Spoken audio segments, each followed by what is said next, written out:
સાવલીમાં પરંપરાગત હોલિકા દહન કરવામાં આવ્યું। સાવલી નગરના અલગ અલગ વિસ્તારો અને તાલુકામાં શ્રદ્ધાભેર હોળીના પર્વની ઉજવણી કરવામાં આવી, જ્યાં ચણા, ધાણી, ખજૂર જે હોલિકામાં હોમી અને આ હોલિકા દહનની પૂજા સૌ કોઈએ કરી। સાવલીમાં આવેલા હોળી ચકલા પર હોળી પર્વની અનોખી અને વર્ષો જૂની પરંપરા અંતર્ગત હોળી પ્રગટાવ્યા બાદ અંગારા પર ખુલ્લા પગે ચાલી હોળી માતા કી જય બોલી અંગારા પર ચાલતા શ્રદ્ધાળુઓ જોવા મળ્યા। હોળી પ્રગટાવ્યા બાદ અંગારા પાથરી તૈયાર કરાયેલ 5 થી 6 મીટર તપતા અંગારા ઉપર સ્થાનિક લોકો શ્રદ્ધા અને આસ્થા સાથે ચાલતા જોવા મળ્યા। આ પરંપરામાં 5 વર્ષના બાળકોથી લઈને 60 વર્ષના વડીલો સુધીના લોકો હતા। આ દ્રશ્ય નિહાળવા માટે સાવલી તેમજ આસપાસના વિસ્તારોમાંથી મોટી સંખ્યામાં શ્રદ્ધાળુઓ અને દર્શનાર્થીઓ ઉમટી પડ્યા હતા। સ્થાનિકોનું માનવું છે કે આ પરંપરા વર્ષોથી ચાલી આવે છે અને ધાર્મિક શ્રદ્ધા તથા માન્યતા આસ્થા સાથે જોડાયેલી છે।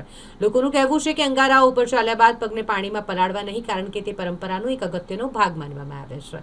માતા હોલિકાના દર્શન અને અંગારા પર્વનો અનોખો નજારો સમગ્ર વિસ્તારમાં ચર્ચાનો વિષય બન્યો। સ્થાનિક પોલીસ અને અન્ય એજન્સીઓએ કોઈ અનિચ્છનીય ઘટના ન બને તે માટે ચાંપતો પોલીસ બંદોબસ્ત પણ ગોઠવ્યો હતો।